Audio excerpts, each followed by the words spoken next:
Assalamualaikum warahmatullahi wabarakatuh. Bismillahirrahmanirrahim. Alhamdulillahirabbil alamin.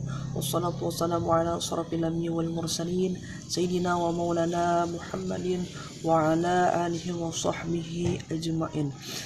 Pertama-tama yang saya hormati kepada dosen pembimbing Ibu Mardia Agustina SHE MPDE dan kepada teman-teman. Di sini saya Muhammad Ramadan NPM 18124548 ingin menjelaskan tentang zakat di dalam kitab Sabilal Muhtadin karangan Syekh Muhammad Arsyad Al-Banjari. Jadi langsung saja kepada pembahasan yang pertama. Jadi pembahasan yang pertama itu zakat. Menurut Syekh Muhammad Arsyad Al-Banjari, zakat itu berasal dari bahasa Arab yang berarti mensucikan atau bertambah atau berkembang, berkah dan terpuji. Sedangkan secara istilah atau istilah syara, zakat berarti suatu bentuk ibadah kepada Allah Subhanahu wa taala dengan mengeluarkan sebagian hartanya, dan hukumnya itu wajib untuk dikeluarkan sesuai aturannya dan diberikan kepada golongan-golongan tertentu yang berhak menerimanya. Kemudian dalil zakat. Jadi Syekh Muhammad Arsyad Al-Banjari itu mengambil dalil zakat di dalam Al-Quran yang artinya beri oleh kamu akan zakat. Itu di dalam Quran surah Al-Baqarah ayat 43. Dan yang lainnya yang artinya ambil olehmu wahai Muhammad daripada mereka itu zakat. Itu di dalam Quran surah At-Taubah ayat 103. Sedangkan di dalam hadis yang menerangkan tentang zakat juga, zakat fitri merupakan pembersih bagi yang berpuasa dari hal-hal yang tidak bermanfaat dan kata-kata keji yang dikerjakan waktu puasa, dan bantuan makanan untuk para fakir miskin. Hadis riwayat Abu Daud. Yang seterusnya jenis-jenis harta wajib kena zakat. Zakat dalam literatur fikih Banjar dibagi menjadi dua macam, yaitu pertama zakat jiwa, itu adalah badan atau yang disebut dengan zakat fitrah, dan yang kedua zakat mal atau zakat harta. Zakat fitrah adalah zakat yang wajib dikeluarkan umat muslim menjelang hari raya Idul Fitri. Yang kedua zakat mal adalah zakat harta, adalah zakat penghasilan seperti hasil pertanian, hasil pertambangan dan yang lain-lainnya. Dalam pembagian kriteria zakat harta, Syekh Muhammad Arsyad membedakan lagi menjadi dua bagian. Pertama, ada kriteria zakat harta yang ada kalanya dihubungkan dengan harta itu sendiri, dan kedua, ada kalanya kriteria zakat itu dihubungkan dengan nilaiannya saja.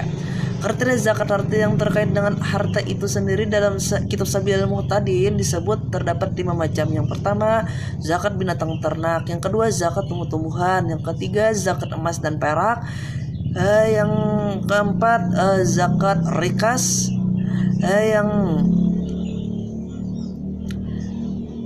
Yang kelima adalah zakat tambang.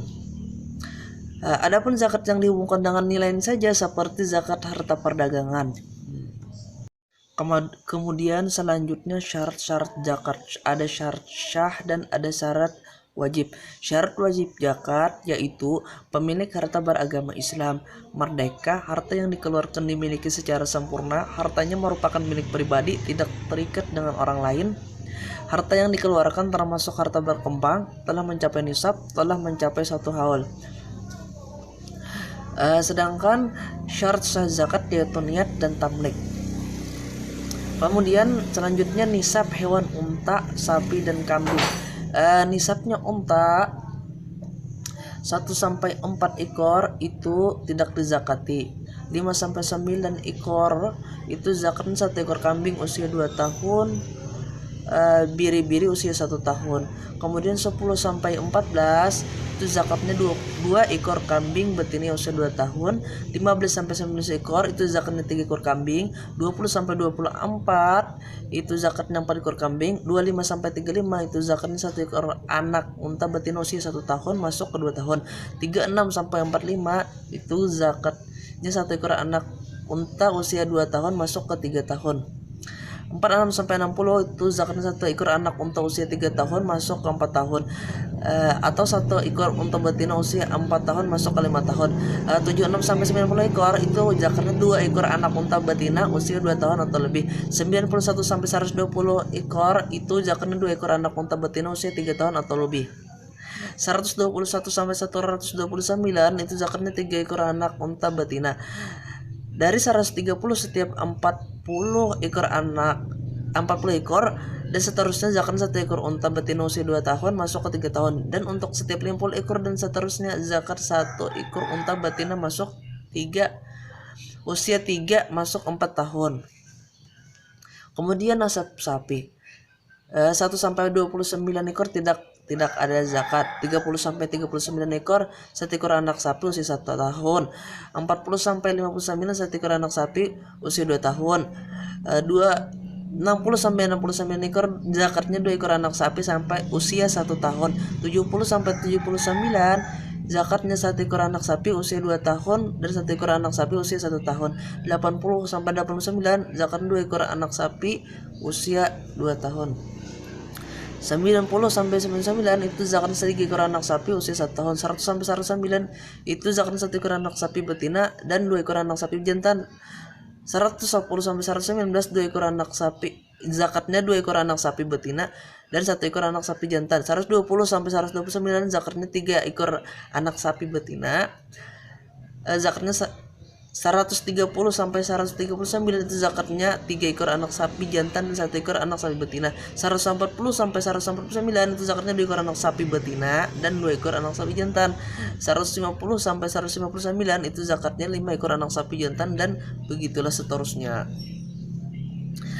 Kemudian nisab kambing. Zakat yang wajib dikeluarkan itu 1 sampai 39 ekor tidak ada zakat. 40 sampai 120 ekor itu zakatnya 1 ekor kambing. 40 sampai 120 itu zakatnya 1 ekor kambing betina usia 1 tahun atau 2 tahun. 121 sampai 200 itu zakatnya 2 ekor kambing betina usia 2 tahun. 201 sampai 300 zakatnya 3 ekor kambing betina usia 2 tahun lebih.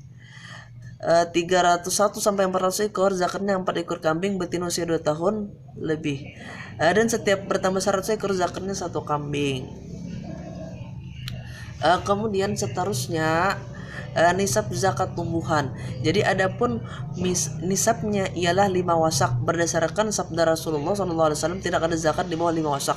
Sedangkan nisab pertanian 5 wasak sama dengan 900 liter atau dengan ukuran kilogramnya itu kira-kira 653 kg. Adapun ukuran yang dikeluarkan bila hasil pertanian didapatkan dengan cara menggunakan alat atau alat penyiraman tanaman, maka zakatnya sebanyak 1/20 atau 5%. Jika pertanian itu diairi dengan air hujan, maka zakatnya sebanyak 1/10 atau 10%. Yang terakhir yaitu mustahik zakat. Jadi mustahik zakat itu ada 8. Yang pertama adalah fakir, kedua miskin, yang ketiga amil, yang keempat mu'allaf, yang kelima al-riqab, yang keenam mugharim, yang ketujuh fi sabilillah, yang kedelapan ibnu sabil. Nah, mungkin itu saja dari yang ulun sampaikan masalah zakat ini. Akhirul kalam. Assalamualaikum warahmatullahi wabarakatuh.